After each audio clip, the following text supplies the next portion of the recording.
Hello, everyone, and welcome back to the Engler Journey podcast. I'm so excited for another semester of podcasts highlighting students from across our community.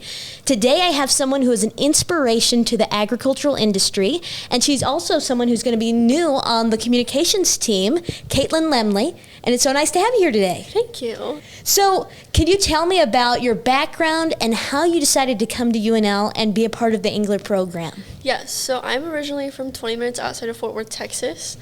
And when I was looking at schools growing up in Texas and kind of always the dream of I want to go to A&M, I want to be a vet was kind of what I started with. Don't come from an agriculture background, so once I got to high school, started an FFA. That's how I got my start, and through working for It's You Gotta Believe Livestock Camp, meeting a bunch of my really good friends, Nebraska and Oklahoma State came up in conversation. I came up to Nebraska, toured, saw the Engler program, and kind of decided I could see myself here and it could be home, and it has been. Yeah, wonderful. And I mean, it's such a community here, and you get to meet people from all different backgrounds. And because of one person, Paul Engler, that's why we have this space. And I know you and Paul have similar backgrounds. You came from Texas, coming to Nebraska for school. He's from Bassett, Nebraska, and he went to Texas and started the feeders, Cactus Feeders.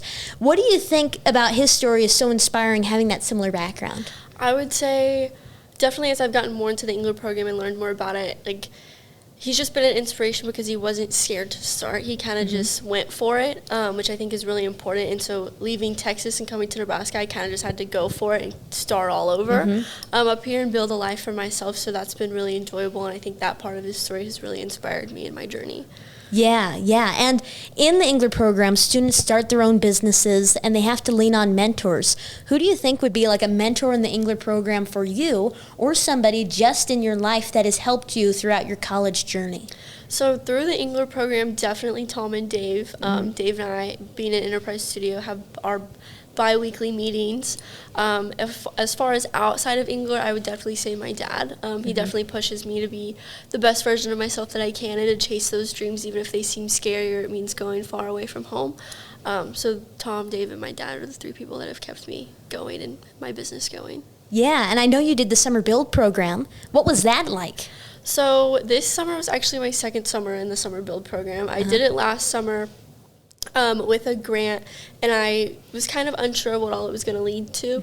We kind of talked about scaling my business, making it bigger, finding a manufacturer, all of those things. So coming in to this summer, I had those ideas. I kind of knew I had hired extra help at this point. What did I want to do? Where did I see it going post-grad?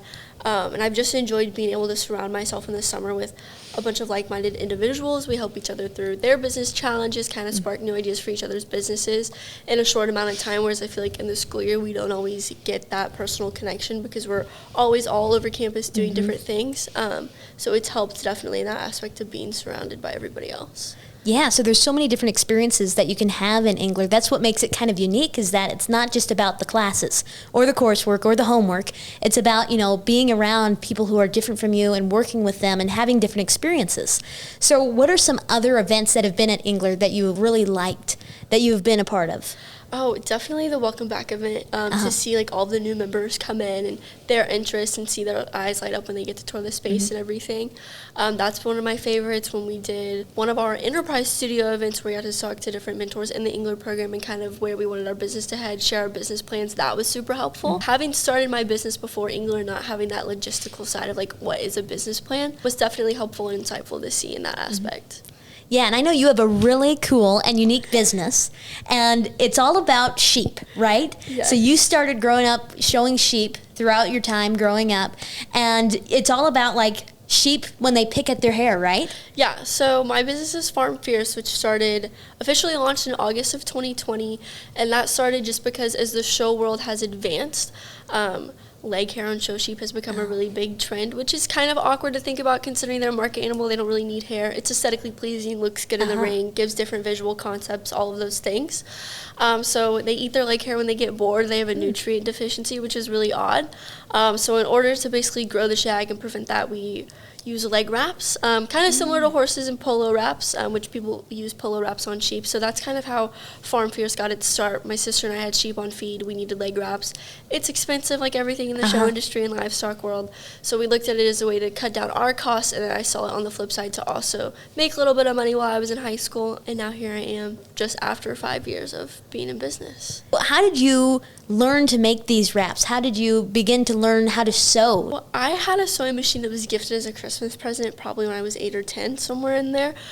Sewed a bag on it, kind of did like some random stitching on it, and I never really picked it up again. I was doing sports, I was dancing, all of that, and so by the time the leg wrap idea came around and COVID was happening, we had some of my grandma's sewing machines laying around, and I kind of just picked up the idea. It's a super simple stitching pattern. My mom kind of helped me and was like, this is how you adjust the machine, this is how you adjust speed, all of those types of things.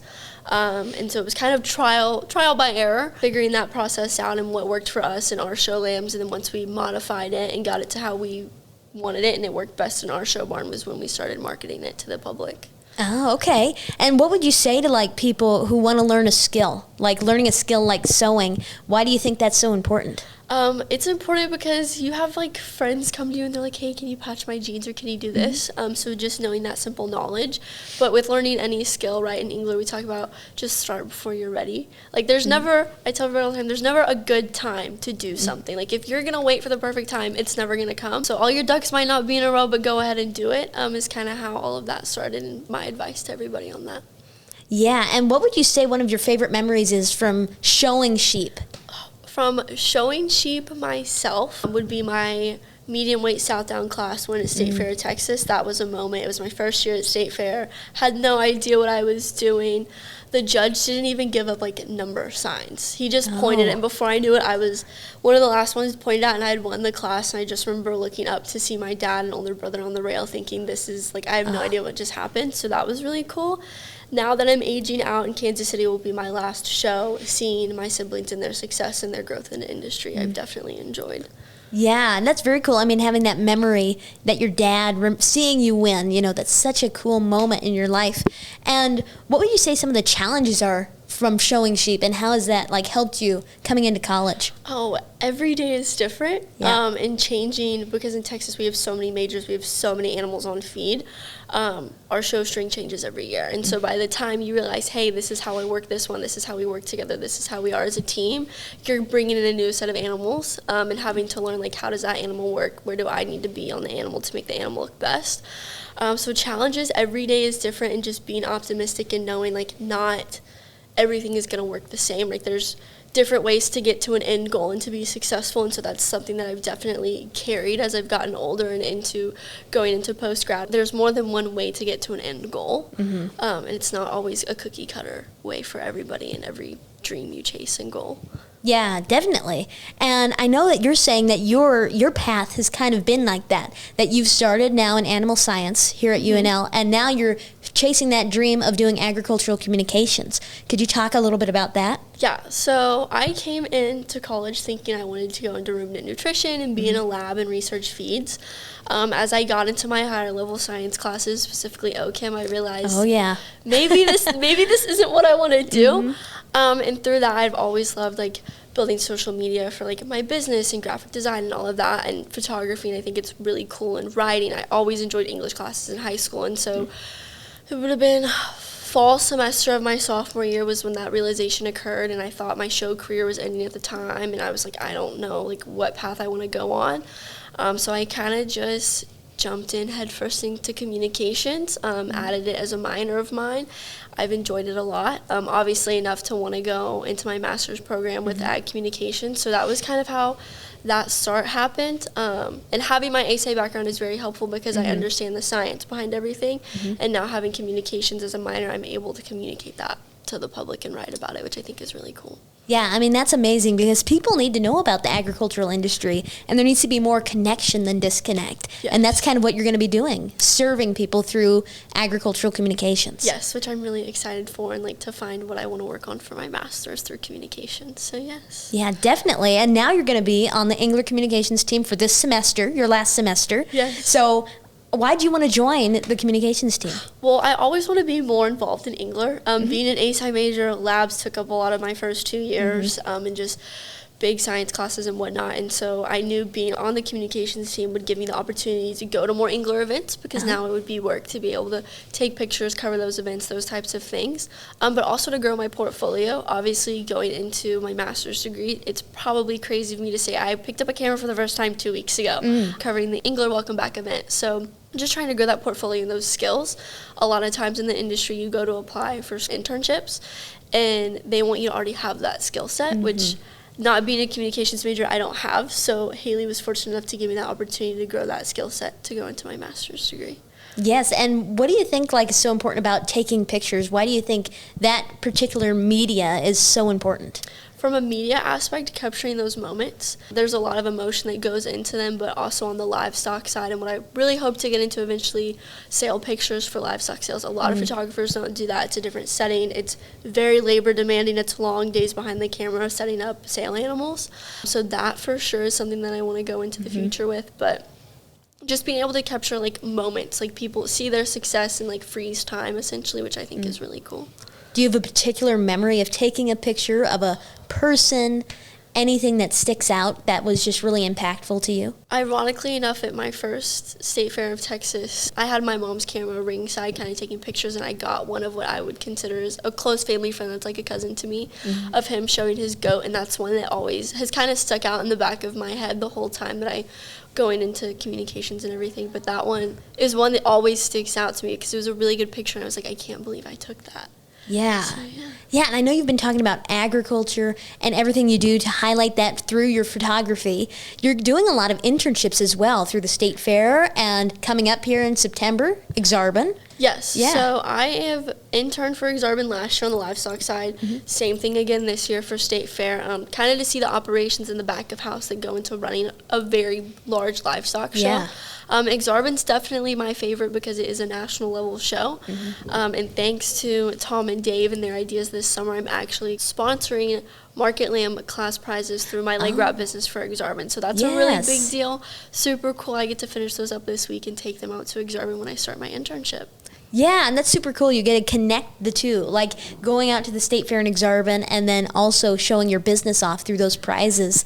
And you also talk about sewing. What is that for you? When you're sewing, what does that feel for you? Is release for you? It is. So for sure, obviously being an ASI, having a lot of exams, I will study all throughout the week, and then by the time Friday hits and I'm done with classes at 11 o'clock, I will spend all weekend sewing. It's a stress relief, and then I can put up whatever Netflix show I'm watching at the time and kind of multitask, but still be making improvement on the business and towards sale and revenue goals. What's your favorite Netflix show to watch while you're sewing? Favorite Netflix show recently? I've been watching a little bit of Ozarks, but right now, my designated sewing show is Pretty Little Liars, which is technically on HBO Max, and I'm almost done. My sister and I are in a competition to see who finishes it first, but she doesn't like to sew and watch TV, and so we worked on that this summer, so I always tell her, I made it through 3 episodes today, where are you at? So that's kind of been our little competition we have going in-house. Yeah, so sewing and Pretty Little Liars. Yes. That's the combination that everybody should be shooting for, right? 100%, yes. Yeah. I wanted to ask you, too, Engler, it's such an amazing community. If you were to call it a book title or a song or any type of quote, what would you say for the Engler community? The Engler community, you're going to get out of it what you put in, which relates a lot to my FFA chapter back at home, which I think a lot of people kind of see that aspect of it, and it's something that I wish I could have spent more time in at the beginning of my collegiate career, but I'm excited for everything that I got to do this past summer with Engler, last summer, and then also going into this fall. Yes, definitely. And 20 years from now, what will you be most grateful for being in the Engler program? All the events and memories that we've gotten to make. The Engler Trek this summer was so much fun. I really enjoyed it. Just getting to spend time with everybody, learning more about other people's businesses and their starts, but also getting to spend time after hours with each other and talk about not just our businesses, but our future goals and dreams and everything that we've all done through Engler is something that I definitely will remember. Yes, well, this was amazing getting to talk to you for the first time here for the very first Engler Journey podcast of the semester. And I'm so excited to continue working with you on the communications team and see where you go throughout your career. Yes. Yeah? I'm glad that I was able to be here today. Yeah, thank you, KaytLynn. Yes, thank you.